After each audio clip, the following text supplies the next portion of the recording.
नमस्ते बच्चों, आप सब कैसे हो। हिंदी की कक्षा में आपका स्वागत है। तो बच्चों, ये हमारी 8वीं कक्षा है और 8वीं कक्षा में हम आज की कक्षा में 7वां अध्याय करेंगे। तो आज हम 7वां अध्याय शुरू करेंगे। तो हमारे 7वें अध्याय का नाम है क्या निराश हुआ जाए। निराश यानी कि हताश। किसी भी काम को जब हम करते हैं तो अगर वो पूरा नहीं होता है तो हम निराश हो जाते हैं किसी कि अब ये नहीं होगा, दुखी हो जाते हैं। तो क्या हमें निराश हुआ जाए, तो इसके बारे में बताया गया है कि क्या हमें निराश होना चाहिए। तो चलिए हम इस पाठ को पढ़ते हैं और किसके बारे में ये बताया गया है। चलिए।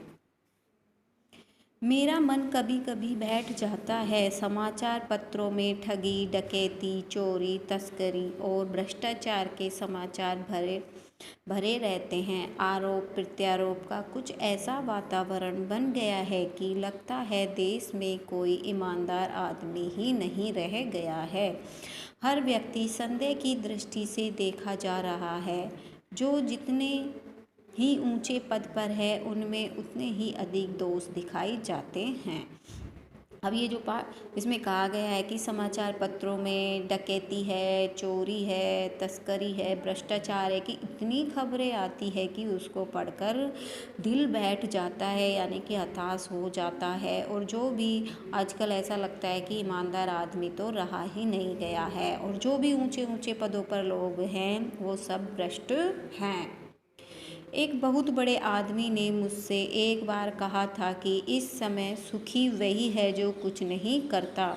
जो कुछ भी करेगा उसमें लोग दोष खोजने लगेंगे, उसके सारे गुण भुला दिए जाएंगे और दोषों को बड़ा चढ़ाकर दिखाया जाने लगेगा। दोष जिनमें नहीं होते, यही कारण है कि हर आदमी दोषी अधिक दिख रहा है, गुणी कम या बिल्कुल ही नहीं। स्थिति अगर ऐसी है तो निश्चय ही चिंता का विषय है। क्या यही भारतवर्ष है जिसका सपना तिलक और गांधी ने देखा था। रविंद्रनाथ ठाकुर और मदन मोहन मालवीय का महान संस्कृति सभ्य भारतवर्ष किस अतीत के गहर में डूब गया। आर्य और द्रविड़, हिंदू और मुसलमान, यूरोपीय और भारतीय आदर्शों की मिलन भूमि मानव महासमुद्र क्या सूख ही गया। मेरा मन कहता है ऐसा हो नहीं सकता। हमारे महान महर्षियों के सपनों का भारत है और रहेगा। ये बोल रहे हैं इसमें कि जो हमारे भारत देश के लिए तिलक ने और गांधी जी ने जो सपने देखे थे कि हमारा भारतवर्ष ऐसा होना चाहिए, क्या ये भारतवर्ष वैसा ही है। यहाँ पे लोग एक दूसरे के अंदर अच्छाइयाँ तो कम देखते हैं और बुराइयाँ ज़्यादा देखते हैं। यह सही है कि इन दिनों कुछ ऐसा माहौल बना है कि ईमानदारी से मेहनत करके जीवन चलाने वाले निरीह और भोले भाले श्रमजीवी पिस रहे हैं और झूठ तथा फरेब का रोजगार करने वाले फल फूल रहे हैं। ईमानदारी को मूर्खता का पर्याय समझा जाने लगा है। सच्चाई केवल भीरू और बेबस लोगों के इससे पड़ी है। ऐसी स्थिति में जीवन के महान मूल्यों के बारे में लोगों की आस्था ही हिलने लगी है। और ये सही भी है। जो लोग बेचारे ईमानदारी से रहते हैं और अपने श्रम मेहनत की करके अपना जीवन यापन करते हैं, उनको क्या मिलता है, कुछ भी नहीं मिलता है। और जो लोग झूठ से और बेईमानी से देखो खूब पैसे कमा के रह रहे हैं। तो इसमें यही कहा गया है कि ईमानदारी और मेहनत करने वाले लोग तो बेचारे भोले भाले वो तो पिस रहे हैं, और उनका फ़ायदा जो झूठ बोलते हैं और जो भ्रष्ट लोग हैं वो उनका फ़ायदा उठा रहे हैं, और वो अपना जीवन सुखी सुखी जीवन यापन कर रहे हैं। और जबकि मेहनत कौन कर रहा है, बेचारा गरीब इंसान। और ज़िंदगी के आराम और मज़े कौन ले रहा है, जो मेहनत भी नहीं कर रहा है और झूठ भी बोल रहा है और जिसके अंदर भ्रष्टाचार भी भरा हुआ है, वो अपना जीवन आराम से सुखमय तरीके से बिता रहा है। भारतवर्ष ने कभी भी भौतिक वस्तुओं के संग्रह को बहुत अधिक महत्व नहीं दिया। उसकी दृष्टि से मनुष्य के भीतर जो महान आंतरिक गुण, स्थिर भाव, बैठा हुआ है वही चरम और परम है। लोभ मोह काम क्रोध आदि विचार मनुष्य में स्वाभाविक रूप से विद्यमान रहते हैं। अब ये जो लोभ है, मोह है, काम है, क्रोध है आदि विचार हर मनुष्य के अंदर ही विद्यमान रहते हैं, पर उन्हें प्रधान शक्ति मान लेना, अपने मन तथा बुद्धि को उन्हीं के इशारे पर छोड़ देना बहुत बुरा आचरण है। अब ये गुण तो सबके अंदर है, गुण हो चाहे दोष हो, ये जो लोभ मोह काम क्रोध सभी मनुष्य के अंदर ये स्वभाव विद्यमान रहते हैं, सभी के अंदर रहते हैं। लेकिन जो लोग इन्हीं के इशारों पर चलते हैं, सब कुछ इन्हीं के ऊपर छोड़ देते हैं, वो गलत बात है। अब ज़रूरी नहीं है कि हमारा मन ऐसा करे कि हमें ये चाहिए वो चाहिए, लेकिन हमारे पास पैसे नहीं है तो उसके लिए हम चोरी करें, नहीं। हमें हमारे मन को समझाना चाहिए कि अगर हमारे पास पैसे नहीं है तो हम इस चीज़ को नहीं खरीद सकते हैं, तो हमें उसके लिए नहीं खरीदना चाहिए, चोरी नहीं करनी चाहिए। लेकिन अगर जो अपनी इच्छाओं पर अपने काबू नहीं पा सकते हैं वो लोग फिर चोरी के रास्ते अपना लेते हैं, तो जो कि गलत बात है। भारतवर्ष ने कभी भी उन्हें उचित नहीं माना, उन्हें सदा संयम के बंधन से बांध कर रखने का प्रयत्न किया है, परंतु भूख की उपेक्षा नहीं की जा सकती, बीमार के लिए दवा की उपेक्षा नहीं की जा सकती, गुमराह को ठीक रास्ते पर ले जाने के उपायों की उपेक्षा नहीं की जा सकती है।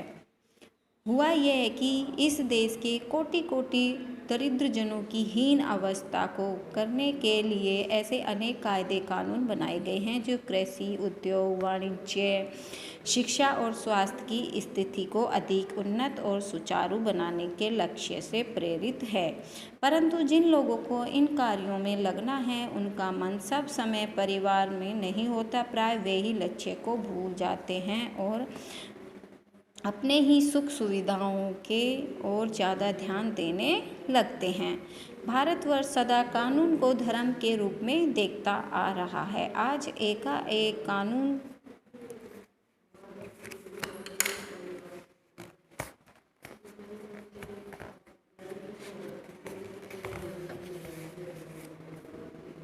एकाएक कानून और धर्म में अंतर कर दिया गया है। धर्म को धोखा नहीं दिया जा सकता, कानून को दिया जा सकता है। यही कारण है कि जो लोग धर्म भीरू है वे कानून की त्रुटियों से लाभ उठाने में संकोच नहीं करते। इस बात के पर्याय प्रमाण खोजे जा सकते हैं कि समाज के ऊपरी वर्ग में चाहे जो भी होता रहा हो, भीतर भीतर भारतवर्ष अब भी यह अनुभव कर रहा है कि धर्म कानून से बड़ी चीज़ है। अब भी सेवा, ईमानदारी, सच्चाई और आध्यात्मिकता के मूल्य बने हुए हैं। वे दब अवश्य गए हैं लेकिन नष्ट नहीं हुए हैं। आज भी वह मनुष्य से प्रेम करता है, महिलाओं का सम्मान करता है, झूठ और चोरी को गलत समझता है, दूसरे को पीड़ा पहुंचाने को पाप समझता है। हर आदमी अपने व्यक्तित्व जीवन में इस बात का अनुभव करता है। समाचार पत्रों में जो भ्रष्टाचार के प्रति इतना आक्रोश, वह यही साबित करता है कि हमें ऐसी चीज़ों को गलत समझते हैं और समाज में उन तत्वों की प्रतिष्ठा कम करना चाहते हैं जो गलत तरीके से धन या मान संग्रह करते हैं। दोषों का पर्दाफाश करना बुरी बात नहीं है। बुराई यह मालूम होती है कि किसी के आचरण के गलत पक्ष को उद्घाटित करके उसमें रस लिया जाता है तो दोष उद्घाटन को एकमात्र कर्तव्य मान लिया जाता है। बुराई में रस लेना बुरी बात है, अच्छाई में उतना ही रस लेकर उजागर न करना और भी बुरी बात है। सैकड़ों घटनाएं ऐसी घटी है जिन्हें उजागर करने से लोग चित्त में अच्छाई के प्रति अच्छी भावना जगती है। अब जैसे कि लोग किसी भी बात को पकड़कर बैठ जाते हैं कि किसी की बुरी बात अगर किसी के सामने आ जाती है तो उसको उछाल उछाल कर सबको बताते हैं, उसको तो इतना उजागर कर देते हैं कि जबकि वो बताने की बात नहीं होती है। फिर भी अगर कोई इंसान अच्छा कार्य करेगा उसके गुणगान कोई भी नहीं गाएगा, ना ही किसी को बताएगा, बल्कि उसकी निंदा ही करेगा कि किया होगा, उसने किया होगा तो ऐसा काम।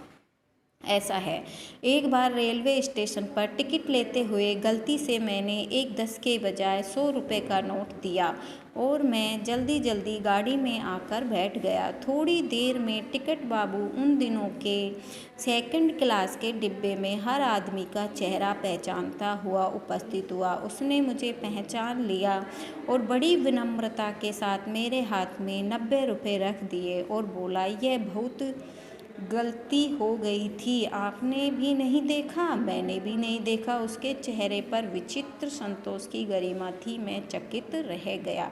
अब ये देखिए वो कितना ईमानदार था, वो जो वापस उसको 90 रुपये वापस देने के लिए आया। तो ये कितनी अच्छी बात है, उसने ईमानदारी दिखाई, वरना वो पैसे खुद भी रख सकता था, लेकिन उसने विनम्रता के साथ वो पैसे उसको वापस लौटा दिए। इसको बोलते हैं हम अच्छा आचरण, अच्छा नेचर का इंसान। तो हर इंसान को ऐसा ही बनना चाहिए।